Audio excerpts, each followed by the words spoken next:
Not from Birmingham, not from London, not from Wolverhampton. This is your station for your town. 102.5 The Bridge.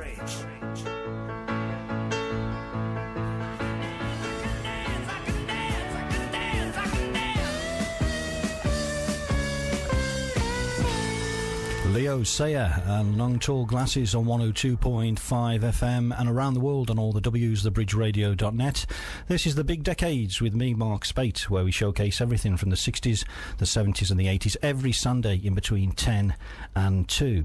Now, not many artists can be described as a living legend, but my next guest is more than a living legend.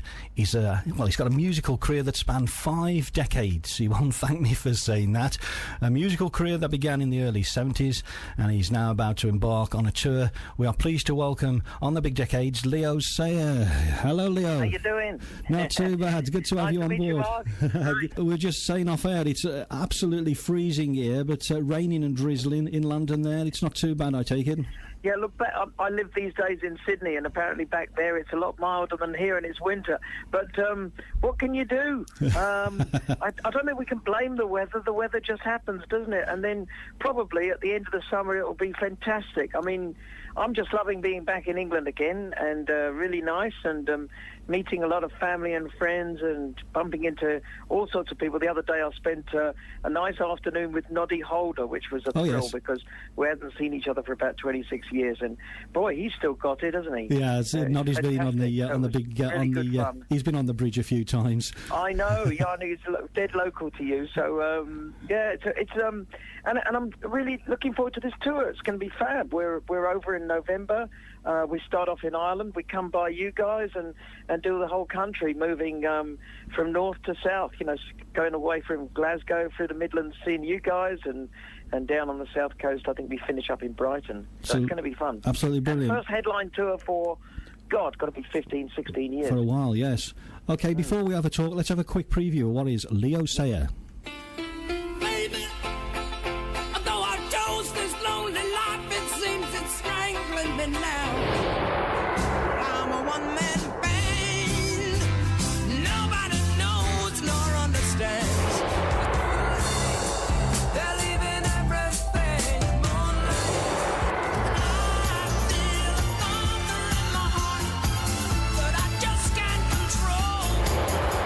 You make me feel like dancing. I wanna dance tonight. Oh yeah. I love you more than I can say.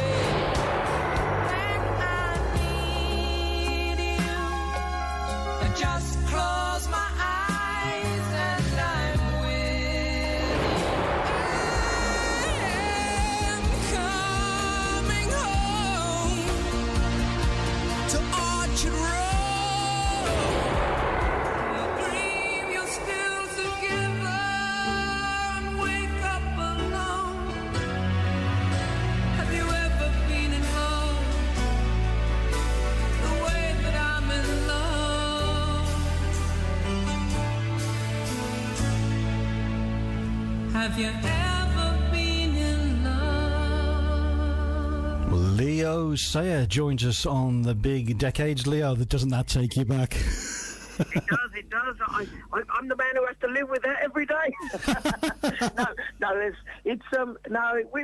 It's really good. I mean, I perform down in Australia now, where I'm resident, and I've got a great band. I'm just kind of re-putting together some of the band for the tour at the moment, and you know, the nice thing is you play with musicians and they all love playing those songs, so it's pretty cool, you know. They get a kick out of it. And we have a really good show because of it, you know, because there's so many popular songs in there, and that really helps, you know. So you've kind of built a legacy that works, you know, and that's really good. Such a huge career, loads and loads of hits there. How did your career first begin? Where did it start for you? Well, I was kind of poodling around as a commercial artist, you know, up to say 1971, and then things kind of went pear-shaped in that direction. I couldn't really get any work, and I'd always been a bit of a singer, and I'd sort of jammed in bands, played harmonica in blues bands, and you know, around London and then the south coast where I was born, near Brighton. And I don't know, I went to an audition I had a band, and we were just kind of, started to get serious about trying to write songs and all that sort of stuff. We didn't know if we were any good or not. But we went to an audition, took the band Patches to an audition, and there was this chap there called David Courtney who was holding the audition, and turned out he wrote songs as well. So he and I, after the audition, and he really liked what I was doing and liked the band, so he said, right, you've won the audition, but basically, where do we go from here? So instead of kind of going straight on really with the group Patches, he and I started writing songs, and that formed the template for my first album, Silverbird. He also happened to, which was a great thing, have played drums with Adam Faith, the late Adam Faith. And so Adam Faith got involved as well in that early days, and he and David produced the records, the first two albums, and Silverbird and Just a Boy, and David and I wrote the songs. So we kind of we got off on a really good start, because also we got involved with Roger Daltrey of The Who wanted to make a solo album, and he came to us. So we were using his studio, actually, home studio, and he turned around to us one day and said, come on, write me an album. So we said, are you serious? And he said, yeah, dead serious. And he was. And so we kind of gave him a load of songs that, we'd put by for ourselves, but basically they really suited Roger. And his album came out before our two records, that we were working on, and Giving It All Away went into the English charts, the single. So that kind of cemented the career, really, because everybody was saying, who's this guy who writes the songs for Roger Daltrey? And then you got, someone as powerful as Roger, as he was in those days and still is, saying that there's this great songwriter, look out for him, So I was very, very lucky. I had a great introduction. I read on your biography, in the early days you were managed by, you just said there, the late Adam Faith. He was a talent in himself, wasn't he? No, fantastic man. I mean, very, very, had great vision. He really, he would always be the first one to say, look, I'm not a great singer, but I really know how to entertain, and I know how to put on a show, and I understand. He understood. He really got it, and so he was a fantastic teacher for me, mentor. I had this great guide taking me through the first steps of my career. I was appearing as the Pierrot, and it was my crazy idea. Well, it's great to have somebody not only who can help you and maybe put you in the right direction, maybe even direct you in some ways, but he always listened to my ideas, and it was always my ideas were the creative force. And that was what was wonderful about him. He allowed me to, I wrote songs about my little town of Shoreham-by-Sea in Sussex and Brighton and all of those, those early albums, and he never told me to do anything different. He just kind of empowered me. And I sometimes think it's really sad that some of the, let's call them the music Svengalis of today, don't always empower artists to be themselves. Mm-hmm. They kind of want to put them into a template that is just kind of a commercial reality. And you often find that, per se, like Robbie Williams and George Michael, it kind of takes them a long time before they become themselves. Yes. And I was able to be myself right from day one, from the get-go. And I was just writing songs about my life and doing exactly almost what I wanted to do. And that was fantastic to get that support and to get someone then opening doors for me and singing my praises. You make me so jealous, because I remember playing one-man band in 1974. I was 11 years of age, and I remember seeing you on Top of the Pops, and you're no different now. What's the secret? I don't know. Again, you see, I'm very empowered by people letting me do what I want to do. Now, look around you and think there's so many, and I'm sure, some of our listeners today will be thinking, well, I wish I'd got this break or that break, and I always had very supportive people around me. I've self-employed since I was 18. When I was commercial art, I was my own boss. I never worked for anybody, and I figure I've been very lucky, because not many people get a chance to do what is their passion. Do you see it as a job? No, not at all. I see it as an absolute passion. It's like a vocation, really. Yeah. It's like the priesthood. You choose to do it, and then you find yourself actually able to do so much good work for people as well. But because, songwriters and singers are kind of in their way, It used to be more in the old days, but these days still we're leaders, you know, and we're sort of icons, and people look up to us and listen to us, and it's fantastic. You work off that feedback, and you feel very empowered by people's appreciation and the fact that they might be picking up on some of the messages that you've got in your songs, you know, and that might kind of, you know, affect their lives, and that's a beautiful thing, a great responsibility, but a terrific thing, you know, and it just makes you think, God, this job's, I'm on a mission, I've got something really I've got to do. Mm-hmm. So that is very invigorating, and I think that it enables you to stay young. I'm 65 now, but I feel I've got a mental age of 25, you know. You look no different.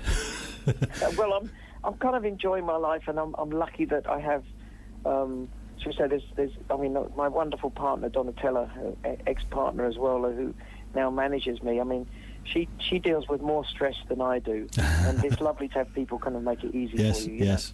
Because it's not always easy. It's very hard work keeping a career like this going. Yes. I figure now I'm a brand. And so, you know, yes, that's right. Management. It is, that's right. Yeah. And it is like that, you know, really. So that's what happens. So you've got to keep that up, and you've got to be very careful that you don't do anything to destroy that brand, or kind of, you know, sort of go, as they say in business, message off, you know. Yeah. You kind of go in a different direction. It's like, God, why is Leo Sayer doing that?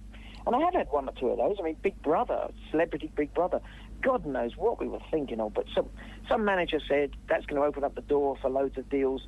I guess, you know, these days, I mean, I see so many kids and so many new artists actually kind of, dare I say, even fooled by the lures of television. Yes. Because it's not music, is it? It's television, and then get very disappointed, and it's really hard. So I think it's kind of important to have good people around you, and maybe also, you know, get out there and play. You know, find your audience, find the people that love you, even if it's only a few family friends at first, and then they tell their mates, and the neighbours come round, and it grows. You can grow an audience, you know, that anybody can do that. And I think maybe not to believe this kind of virtual world out there which kind of tells you you've got to do this TV show or something. You know, I don't know, but it's kind of, I was always glad that I was able to find out how good I was by testing it in front of people I'd never met before, and that was really exciting, you know, people just like you and me. I'm not just saying it because you're on my programme, but I voted for you on Big Brother several times. Bless you. Bless you. I was just having a shitty time in there, really, and but it was just a silly program, you know, and I mean, everything that kind of, I don't think that creates anything good in the world, do you? I don't. I started watching this Big Brother, and I watched it for the first 2 days, and I've lost interest with it. Well, do you know what? I don't watch TV any longer. No. I'd rather, you know, I'll pick out a good film. I'll watch an episode of Mad Men or something like that, or the British Grand Prix. You know, I'll be up there that weekend. You know, I'll do something like that. But other than that, it's not really teaching me very much, really, I don't think. So I can't miss my Coronation Street. Oh, I know. No, look, I think that we all have passions. Yes. We all have things that, you know, and I think that, you know, you watching Coronation Street, you're probably really watching, dare I say, on your own terms. Yes. Because you're watching it with your own understanding, and you're not believing the BS that's in the paper about, you know, stirring it all up. You'll just come to the program fresh and know your characters and feel you're one of them, and that's lovely. I think that's kind of like artists and fans. You know, people who love David Bowie, doesn't matter what they say about David Bowie, they still love David Bowie. Yes. I read in your early days, you began by supporting acts such as Roxy Music, didn't you? And then your career took off. The album Silverbird, as you say, was released. There's been no looking back since. Such an illustrious career. And not just being a brilliant singer, you're a talented songwriter as well, writing for many artists over the years. As you say, Roger Daltrey was one. And I was astounded by the amount of songs that you've actually written that people don't know about. There's so many more unrecorded, and I'm sort of working towards a new record at the moment, and you know, still writing like mad. I've got my studio down in Sydney, and lots of ideas coming out, lots of different themes, writing songs about the cricket and things like that, and anything. Anti-CSG, coal seam gas, you know, and I don't know, I mean, even writing songs, dare I say it on here, about Julian Assange. You know, because I think that the world needs some new heroes. So nobody's writing those songs, so I feel I've got to, you know. and I love writing. So I love creating stuff.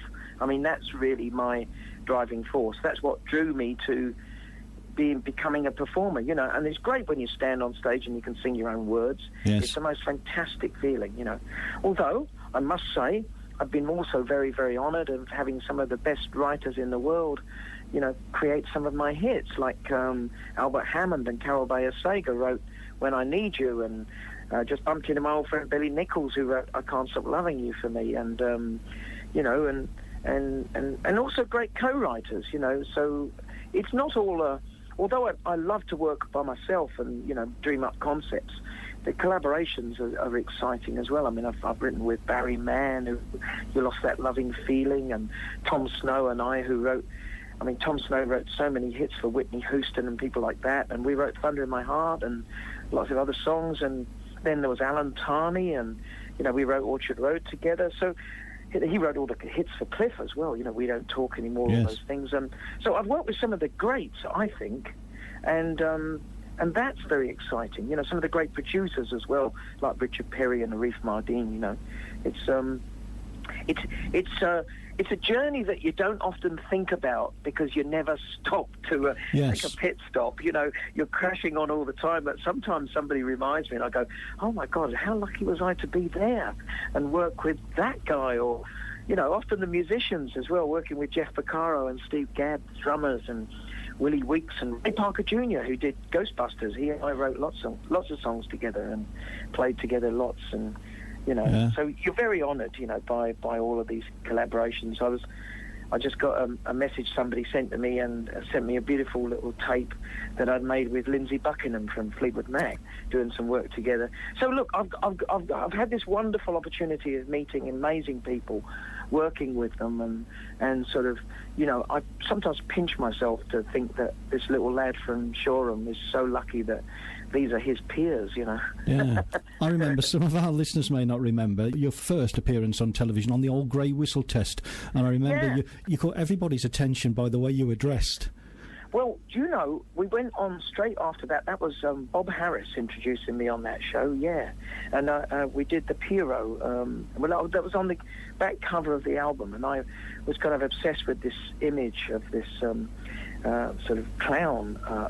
He came from a movie called the Les Enfants du Paradis, The Infants of Paradise, which was a French film.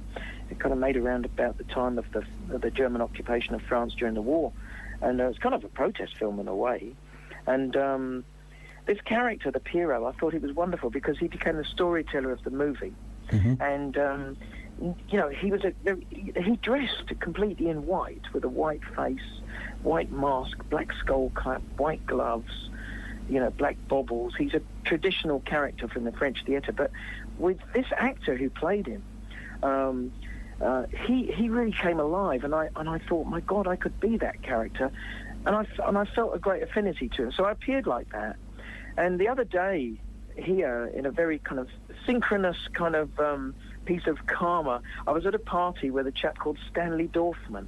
Now, Stanley was a legendary American producer at the BBC, and he did a few weeks after that, he produced and directed my first ever BBC Two in concert, and really my first major appearance on television. And we filmed a concert at the Shepherd's Bush Empire, and which was the BBC theatre in those days.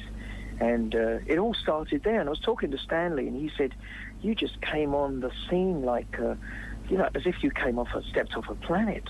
Mm-hmm. And that's lovely to have that analogy, you know. And it was like that. It all happened so quickly. See, that was Adam, and mechanizing a career, as he used to kind of call it. When we talk about Leo Sayer, everyone remembers, of course, the song "When I Need You." It spent 13 weeks in the UK charts, and it went to number one. It was your second number one in the States, but your first here. What were your thoughts when you first discovered it went to number one? Yeah, no, it's fantastic. I think I'd waited a long time for a number one here. And I was talking to a Top of the Pops biographer the other day about it, and he said, you know, you had so many number twos.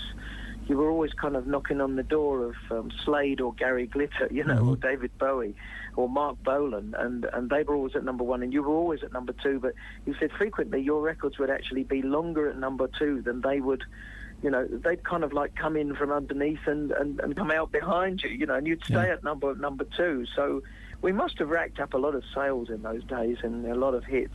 But to finally make it, officially was fantastic. You talk about Salsa, Endless Flight, an album that went platinum both sides of the Atlantic, and it sold a staggering 6 million copies around the world. Did you find audiences that are different all around the world? Yeah, no, that's been, well, look, the most wonderful thrill of my whole life and my whole career has been the way that my music has travelled. It's something that is hard to get a finger on. I mean, I kind of go to, I'm in Australia and I eat Australian acts, and they're very, very big in their country, you know, but not many of them have music that travels. And I come back to England, and you know, I tell people, and this is true. Last week I just played a concert in China with Michael Bolton, and I'm big in China, you know, and they just say, what? Yeah. So I'm really lucky about that, and that's what's happened. I mean, When I Need You, I think, was number 1 in 18 countries around the world. Trying to keep up with that and sort of, you know, visit all of those places, well, was near nigh impossible. But I've had some lovely experiences. I mean, I've been very blessed with being good friends with Formula One, Bernie Ecclestone as well, particularly because, you know, all the organisers, they're all mates of mine. So Bernie at one time said, come around the world. And so I just went with him, and I went for a year travelling with Formula One. Excellent. And, you know, I do things like you go into Rio in Brazil, and the mayor of Rio walks in and goes, oh, my God, Leo Sayer. and you're thinking, did we ever sell any records down here? And, of course, probably, my dear management and the record company would have not liked me to know that we were number 1 there. But somebody then tells me, you were number 1 record. Look, here's my copy. Can you sign this for me? So you discover things that you weren't even aware of. And I think there's a few acts like that. Look at Elton John and Queen were fantastic, that they were popular in every single country. So it was great to share that with those great guys and have records that meant something, you know, all over the world. I mean, we played the first concert, for instance, in Vietnam after the war. And, you know, hundreds of thousands of people came to the show just because of the song More Than I Can Say, which was massive over there. Yeah, let's move on to the 80s, the decade that I call the decade of decadence. You had decade of drum effect, I always call it. You had the album title Living in a Fantasy. One song stands out for me from that album, and it's my favourite Leo Sayer song of all time. What do you think that is? It could be More Than I Can Say, but it might be something else. Living in a Fantasy? More Than I Can Say. Let's have a quick listen to More Than I Can Say, and we'll come back and have another chat, okay? Yeah.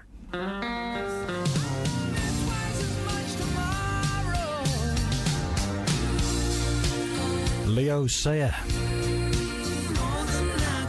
More Than I Can Say on the Big Decades with me, Mark Spate. Every Sunday, where we showcase everything from the 60s, the 70s and the 80s in between 10 and 2.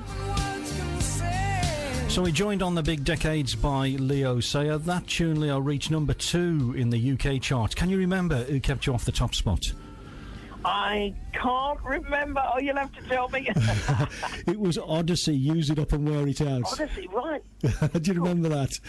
Can I tell you a funny story with More Than I Can Say? Yeah. Mark, it's when I was in America with that record, and it went to number 1 in the country charts, which was extraordinary. It was absolutely great to have a number 1 in America in the country charts. Well, the guys that wrote that song was Sonny Curtis and Jerry Allison, and they were the Crickets. And I think that song got written because basically Buddy Holly had died tragically in the plane crash, and the record company had the Crickets, of course, you know, but without Buddy, and Bobby V, and they decided to put them together to make a record, and it was called, you know, it More Than I Can Say was on this record.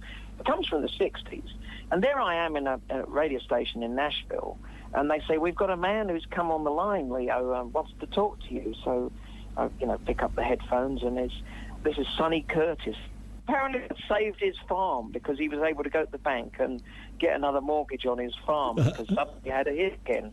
And I thought, wonderful thing to be have been done. It's great, isn't it? That's how music works. Yeah, you released a number of albums in the 80s. Another good album was Have You Ever Been in Love, with a string of it. Off that album was a brilliant tune called Orchard Road. Where did that song come out? We touched about it earlier. Actually, it was before that album. It was a single, and it was something that I wrote it with Alan Tarney, who produced that the last song, More Than I Can Say, and you can hear Alan's voice in the backing vocals doing More Than I Can Say. Mm-hmm. Great singer, Alan, as well.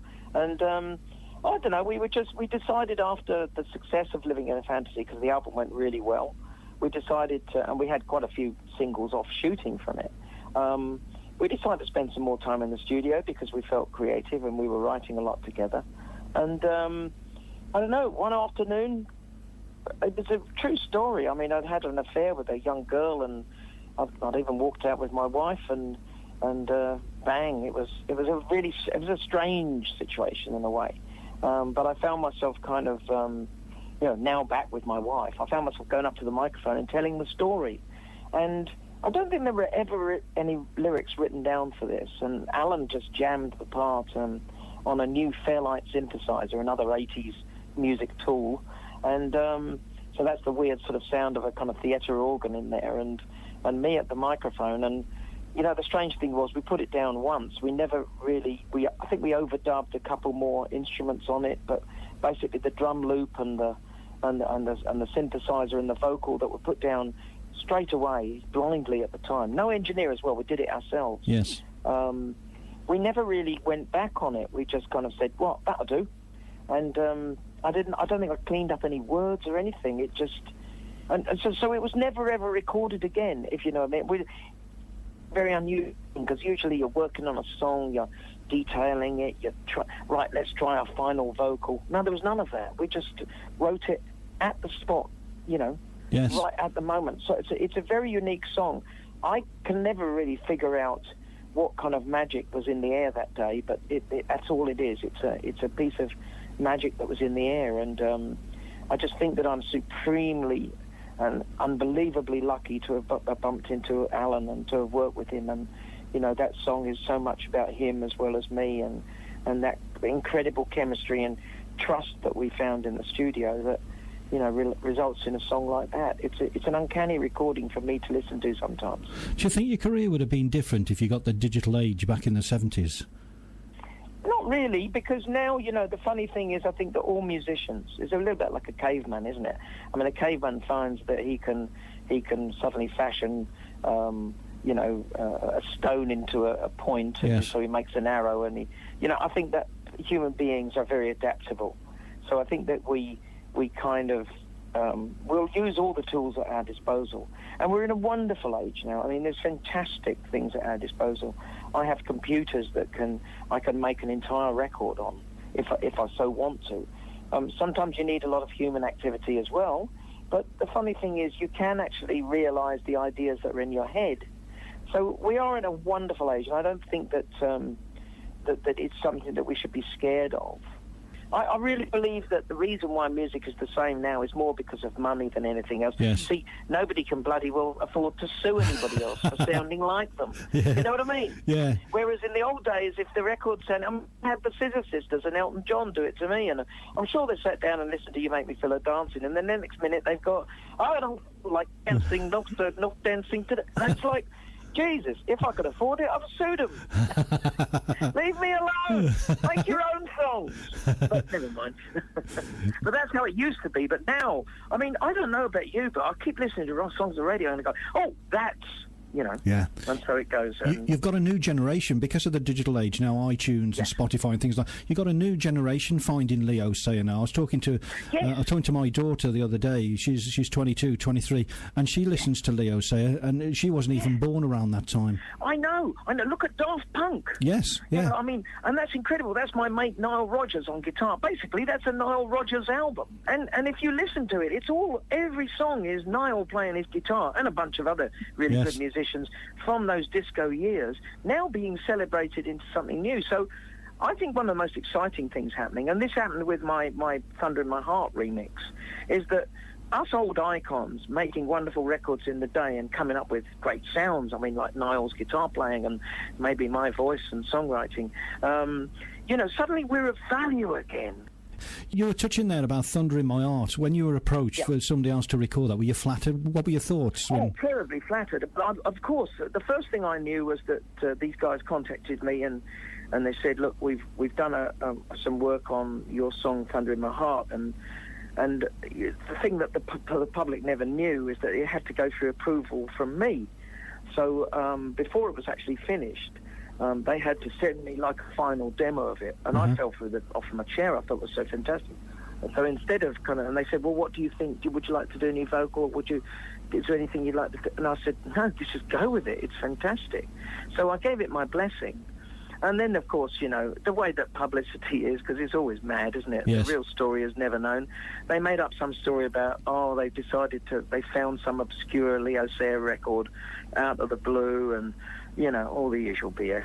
And Leo is somewhere lost in Australia and he doesn't even know we've made this record. And, yeah, but it didn't really matter because the thing kind of was beautifully promoted. I think somebody did a wonderful job on it, plugging it and everything. And and the weird thing is about the charts these days is that you'll get to hear a song for a month before it's even released, won't you? Yes, there's yes. pre-plays and everything. So the moment it was released, the day it was released, it went straight into number one. It was quite extraordinary, really. So you're doing a tour. You're here in the region Yes. very shortly. Before we talk about that, what would you say is the highlight of your career? Do you have any specific highlights that your career? Oh, I don't know, really. I mean, look, for me, for the very straightforward kid from Shoreham-by-Sea in Sussex, near Brighton, between Worthing and Brighton, who one day dreamed that he might get out of this town by writing some songs.